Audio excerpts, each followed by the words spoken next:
सहाय्यक पोलीस आयुक्त ठाणे शहर विभाग चंद्रकांत भोसले आपल्याला सर्व नागरिकांना सूचित करतो की घोडबंदर रोड कासारवाडी या ठिकाणी काही रस्त्याचं काम चालू होतं.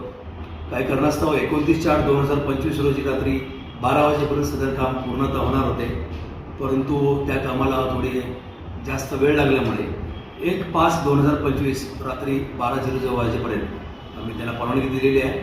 ठाणे शहरामध्ये वाहतूक सुरळीत व्हावी आणि जड वाहतुकीला त्या ठिकाणी आता मज्जाव करण्यात आलेला आहे.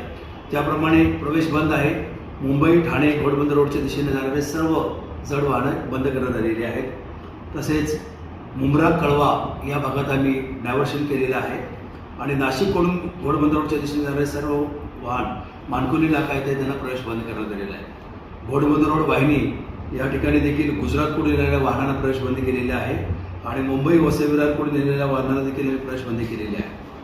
तर चिंचोटी नाका येथून कामन, अंजूर, बाटा, मानकोली, भिवंडी या मार्गाने निश्चित जातील आणि सदर वाहतूक सूचना ही फक्त 1 दिवसासाठी आहे. 1/5/2025 रात्री 12 वाजेपर्यंत आहे. तर सर्व सोशल मीडियांना माझी विनंती आहे की कृपया पोलिसांना मार्गदर्शन करावे. जय हिंद.